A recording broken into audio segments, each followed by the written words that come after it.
guys, welcome back to your 18th tutorial. Shh, shh, close your eyes. Everyone close your eyes and imagine that you're making a computer program. And imagine that you're making a computer program where the user has to enter a name of a girl, like Taylor or Natalie or Ashley or Rebecca. And depending on what name they enter, it gives them a custom response, like, ooh, you love Natalie, or Ashley likes you too, or something like that.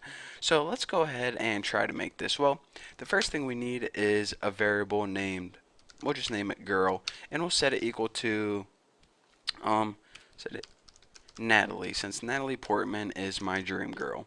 And now, in order to make this program, you might be thinking this. With the tools we have so far, we'll just go ahead and write if girl is equal to Natalie, and then we can go ahead and do our thing, and then later we can write if girl is equal to Emily, if girl is equal to Hannah, if girl is equal to Reese, and we can go ahead and list all the girls that they could enter and do it that way. But a lot of if statements get kind of messy, so there's an easier way to make kind of this same program type. Instead of using a bunch of if statements, you can use something called a switch statement. A switch statement takes one variable, which is the girl in this case, and it tests them for all the possible scenarios. And it's basically the same as writing a bunch of if statements, but it's just a much more organized way. So let's go ahead and let me show you the syntax for this. Is actually switch, just like that, and right after it you write the name of the variable. You only write the name of the variable, nothing else. You don't set it equal to anything, just that. Now go ahead and make a body and give you some space. And now for each case scenario, we're going to call it a case. Now for the first case, you give it the value of what it can be equal to. For example, in the case of Natalie, and go ahead and add a colon, not a semicolon, just go ahead and add a colon. And now you write something like this. If girl is equal to Natalie, then go ahead and write whatever you want to do. Document, write, you must like Garden State, because that's my favorite movie with Natalie Portman, believe it or not. And then after you're done executing the code, you go ahead and write the word break, and I'll tell you why later. So now we already have a case scenario for Natalie, and this is basically the syntax of what we're going to do for all the case scenarios. So let's go ahead and copy that. Copy, paste. In the case of Ashley, since I like Ashley Green too, be like, ooh, fan of Twilight, eh? With a question mark. And we keep doing that for each girl. So I'm only going to do 2 girls now, but if you did 100, 1,000, a million, it's going to be the same syntax.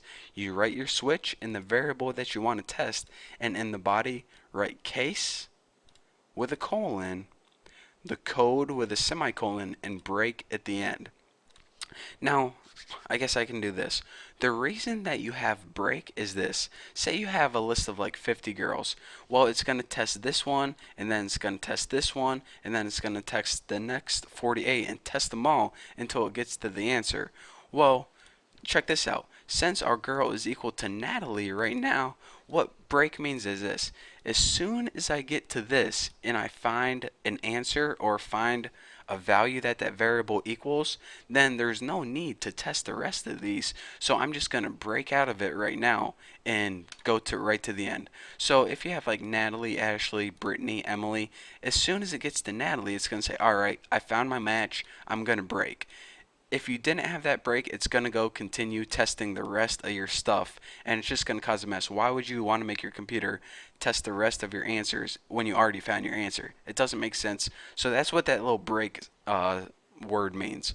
So you're saying, alright, let's go ahead and run this by default and see what we like. You must like Garden State. Alright, so as predicted, this program worked perfectly. But what if we have a name like Emily, and we go ahead and save this and run and see what happens? Well, nothing runs because we only had a choice for Natalie and Ashley. Well, there are a lot of names that people can enter that probably aren't going to be in this list. And probably, names that are one of a kind no one ever heard of. So if you want to give your switch a default statement that says, all right, I'm going to first go through my list of all my options. And if I can't find a match, then I'm just going to give you a default answer. So in order to give a default answer, here's what you do. default, and notice that we don't write anything in here because there is no like answer or value for default. It's the default. It's basically if you got to this and it didn't work and this it didn't work, then I'm gonna go here to default. So if all of your pretty much your cases don't match, then this is what you get. So by default, just go ahead and write something like yeah, I'm definitely copying this. Default, write something like this is the default. So check it out. And another thing, you don't need a break at the end of your default since it's the last choice. So remember I said a break is pretty much to save you time, saying, all right, once you found your answer, then just break out of it and go continue with the next thing. Don't go through all the rest of the cases. Well, you can add a break at the end of default, but it would be worthless since if you get to the default, you're already at the end and you already ran out of all your cases. So what's the break out of? It's not skipping over anything, and it's not going to help you any to break out of it now.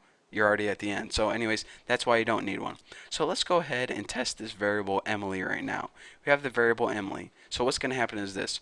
JavaScript's going to say, all right, does Emily equal Natalie? Nope. Does Emily equal Ashley? Nope. So I guess I'm just going to give you the default. This is your default statement. So go ahead and save this. And as you can see, this is default. So now let's go ahead and give it like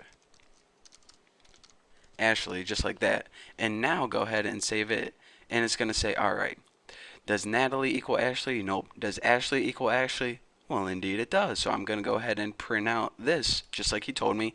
And then I'm going to go ahead, go ahead. And then I'm going to go ahead and break. So no need to even worry about this at all. So let's go ahead and save it and check it out. Ooh, fan of Twilight, eh? Ashley Green? Not bad. So that's the basics of a switch statement and how you can use a switch statement to save you from writing a whole bunch of ifs. And this is actually a whole lot easier to maintain. And, you can just look through your code and, it's just a whole lot easier whenever we build programs that actually do something other than, me talking about the girls I have a crush on. That's what it does. So anyways, thank you guys for watching. Don't forget to subscribe, and I'll see you in the next video. Oh, and Natalie Portman, if you're watching, call me.